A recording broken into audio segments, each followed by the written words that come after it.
बिस्मिल्लाहिर्रहमानिर्रहीम। Hello and अस्सलाम वालेकुम। मैं हूँ हिना अजमीन, तो वेलकम करती हूँ आपको अपने चैनल पर और साथ में आपका शुक्रिया अदा करती हूँ क्योंकि आपने अपना कीमती वक्त निकाला मेरे वीडियो को देखने के लिए। इमरान खान का शौकत खानम के पैसे सरमायाकारी पर लगाने का एतराफ़। चेयरमैन पीटीआई इमरान खान ने एतराफ़ किया है कि 2008 में शौकत खानम को मिलने वाली इमदाद की रकम से $3 मिलियन की सरमायाकारी की थी और 2015 में उसे वापस जमा करवा दिया था। इस्लामाबाद के डिस्ट्रिक्ट एंड सेशन कोर्ट में इमरान खान की जानिब से ख्वाजा आसिफ के खिलाफ हद तक इज्जत के केस की समाअत के दौरान उस बात का एतराफ़ किया गया कि उन्होंने शौकत खानम को मिलने वाली इमदाद की रकम से 2008 में सरमायाकारी की थी और उस रकम को 2015 में शौकत खानम को वापस कर दिया गया था।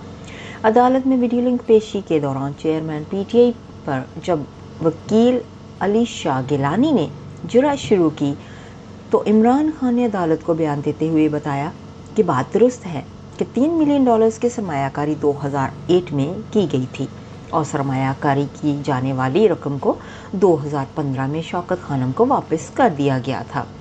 उनका मज़ीद कहना था कि $3 मिलियन की रकम 7 साल तक HPG ग्रुप के पास रही, जिसके CEO इम्तियाज़ हैदरी हैं और इम्तियाज़ हैदरी इस कमेटी का भी हिस्सा थे जिन्होंने $3 मिलियन की रकम सरमायाकारी करने की मंजूरी दी थी। उनका कहना था कि ज़ाती फ़ायदा हासिल करने के लिए इम्तियाज़ हैदरी ने सरमायाकारी करने की इजाज़त नहीं दी थी और बोर्ड मीटिंग्स में उस सरमायाकारी से मुतल्लिक़ तफसील से बात हुई है।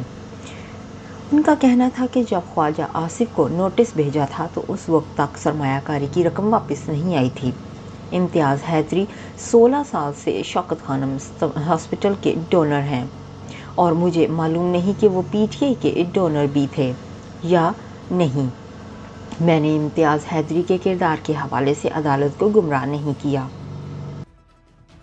जाने से पहले अगर आपने मेरे चैनल को अभी तक सब्सक्राइब नहीं किया तो प्लीज़ काइंडली कर लीजिएगा और जी हाँ, अपना बहुत सा ख्याल रखिएगा, हमेशा खुश रहिएगा।